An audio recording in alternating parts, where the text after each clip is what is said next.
Hello, hello, and welcome to another interview with the 2020 International Climate Action Challenge. My name is Joan Gregerson, and I am here with Wanda Osterman. And I've been recording people from around the world, but Wanda actually just lives in my same neighborhood. So this is fun. Wanda's team is called Pollinator People, and her initiative is Heal the Earth, Save the Pollinators. Wanda has been doing all kinds of advocacy around soil health and pollinators. And during this 90-day challenge, she did a major carpe diem where there was all these bits and pieces that just happened to be out there, and she pulled them all together. So before I get started, thank you so much, Wanda. Thank you. Yes, thanks for letting me have this platform to talk with you and share with people what I did in the challenge. You are involved in lots of different programs and efforts with botanic gardens and all different folks, but let's focus on a couple. Before you moved to Denver, Colorado, you did Kiss the Ground soil advocacy training. So just take a minute and tell us, what is that?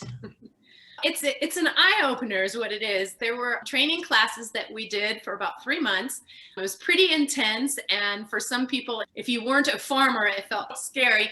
But basically the concept was to learn about the soil and the need for all the microorganisms in the soil and how to keep the soil healthy so that we have healthy plants, so that we can have healthy animals that feed off the plants and healthy people. I love the idea of kiss the ground because, yeah, we did grow up with this thing of, ooh, dirt, but this is kiss the ground means the soil is this really thing that we need to be reverent and love and all that. Okay, so you had the kiss the ground training, you moved to Denver, and you live across the street from a park, you see people spraying pesticides every day when everybody else is off to school and work, and you're like, oh my God, does anybody know what's going on? So you start getting involved with lots of different things that you were doing, but one of them is the People and Pollinators Action Network, which I used to work with as well.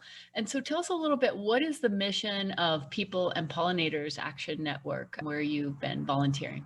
Sure. It's the first and foremost is to really get people to recognize that the products that we're using on our lawns and on our plants, that a lot of them are either synthetic fertilizers or they are toxins of some sort, some type of pesticide, which really ruins not only the plant, even though you think it might be helping it, it ruins the plant, but also for any pollinators that come by, it does get into their system as well. And many of them end up dying from it or having really bad problems from it. And so we are losing pollinators in our cities and in our suburbs because of the way that people are taking care of their own gardens or lawns.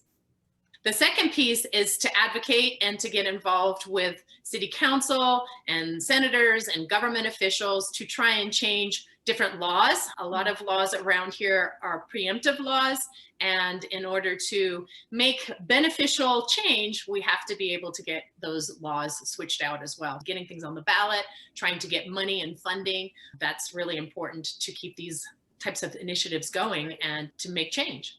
Okay, cool. So you have those two different backgrounds, which really, as everybody knows, is all the same thing. The water, the people, the pets, the pollinators, the microbes, the agriculture. It's really all one big thing that's all interconnected. But these two groups are just going at it from a slightly different perspective. So you had both of those going, and then two different things happened. One is the release of the Kiss the Ground movie, basically the shorthand version of what you did this in-depth training on, a really amazing movie. And in November, there was also the Colorado Pollinator Summit, which this year was virtual. So that meant that anybody could attend. So you saw those two things. And so what did you do then? So this was the first week in November. How did you put that together as a way to get more people involved as you went through that? I think part of the challenge was to come up with an event or something that you could get a group of people together, a much larger group, to learn about things and maybe join you with advocacy. And I'm not a professional at all of this, but I thought, hey, how about bringing these professional resources together? We did a registry for Kiss the Ground movie screening. I got together with some individuals there at Kiss the Ground, and they provided me with an active link to be able to get individuals to watch the Kiss the Ground movie, which I thought would be really good to do prior to something like a pollinator summit, to really feel what is the importance of soil health, ecosystem health, biodiversity, not just for pollinators, just for everyone. We all need to be able to be more aware about what's happening in our world. So that's really what happened. And then after that, we created a secondary event, which was to make sure that people had a chance to be able to talk about it. And so we had a little happy hour discussion about passion to action and what people could do next. So the registry was something that we got newsletters involved with. We got the people in Pollinator to put it on their website. We had event links. I posted it on Nextdoor, and we started really gathering more and more email information that we then also later could use for people in pollinators to try to get more individuals involved with being leaders in the pollinator world. And so how many people signed up to watch that movie, to get that link?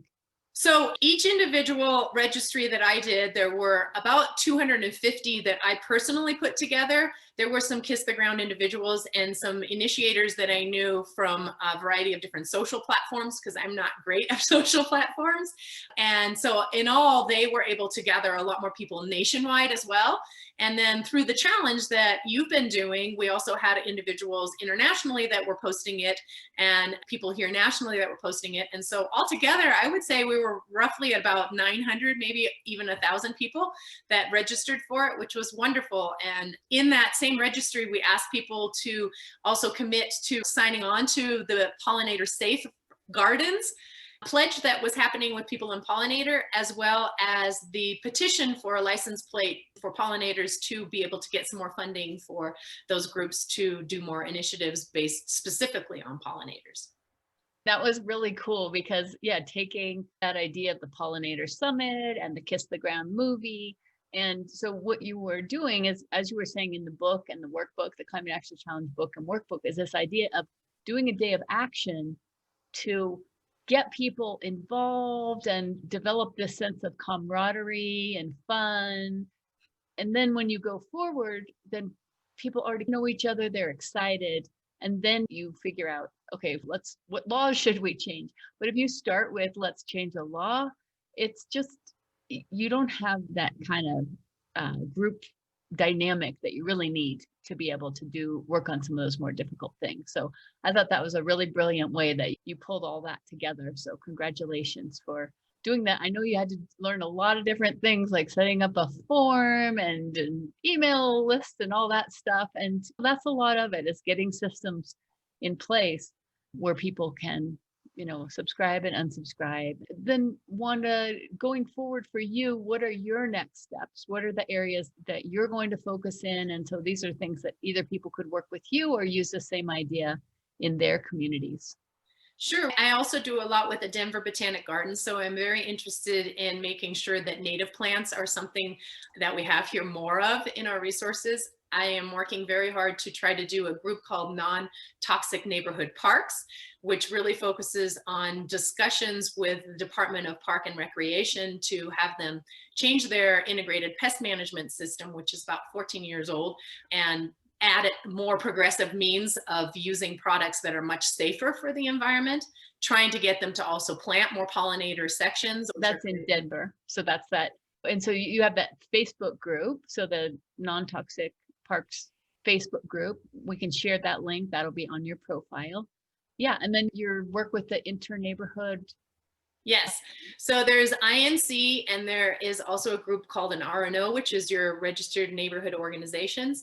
Both of those you can, as a member, bring up initiatives that you feel are important for your communities. And so I will be pushing a lot toward trying to get more products that are good products to use in gardens and lawns, and also more native plants. And obviously that focuses on the pollinators as well, and the safety of pollinators, peoples and pets. In Denver, they're called registered neighborhood organizations. They might be something else in your area, but it's a quasi-governmental, somewhere between a nonprofit and a governmental thing, where the city will alert these registered neighborhood organizations and say, will you pass this information to the neighbors there? And then in Denver, the INC is the InterNeighborhood group where all these different RNOs come together. So that's a great idea to have a sustainability group that's starting. And so by participating in there, you're making sure that pesticides and pollinators and soil health are part of the discussion, in addition to probably some of the things other people might be advocating for solar or something else. So keeping that on the table is really important. All right. And so then I heard that you're going to do a challenge going forward. I am. I'm so excited. I've been doing, gosh, I want to say more than a year of practice with you now. And so I feel like I've had the trainer experience going through a few of these different challenges that you've put on. And I have a partner, which is a husband and wife team.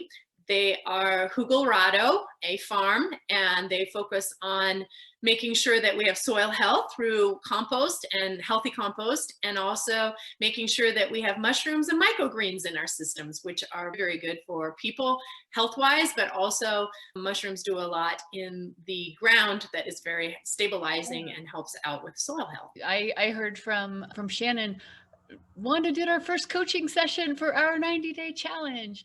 And so she was so excited. And this is my idea, is that the 90-day challenge is not something that you need to wait for or get a spot in. It's something you can do. So just like Wanda is doing, and she can take that same thing to this InterNeighborhood group and say, why don't we do 90-day challenges? Or any group that you're part of that's trying to get people active, that 90-day challenge is an idea of a way to help people really focus, give each other that support, and make it exciting to do something. So that's so cool that you're doing that. It's very exciting because I know that the two of them have so many ideas, which is how I started, and it's all about focus. And so being the facilitator of that is going to be really fun to help them focus on what they're trying to get done in 90 days. That's so cool. I love that. And one part of the summit, so whenever you're watching this, a whole series of the summit sessions are on how to do a community challenge. So whether you want to do it as part of your school's curriculum or as part of your city climate action plan or faith community neighborhood, there's a lot of resources there that you might want to check out if that's something of interest. All right. And so Wanda, what is your advice for people going forward? If somebody wants to make an impact, what would be your kind of takeaway? What would you suggest for them?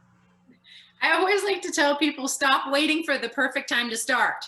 Really just get going, and there's going to be kinks in the road, and you're going to have to be flexible and adjust, and that's okay. But there is also new opportunities that start happening around the corner that you didn't even think you were going to do. That's point one. Just start with something. Don't just write it down.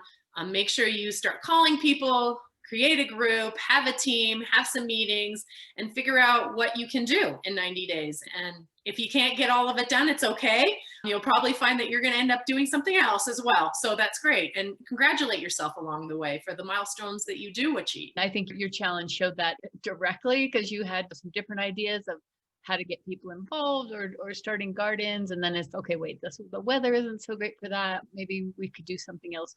But the fact that you already had laid the groundwork and been contacting these two different groups and then brought them together with bunches of people from the challenge and other contacts you already had and Kiss the Ground alumni, you're getting really good now at finding those partnerships to amplify what you're doing rather than you as one small person trying to do it all. Congratulations on doing that. And thank you so much for taking time to share your story.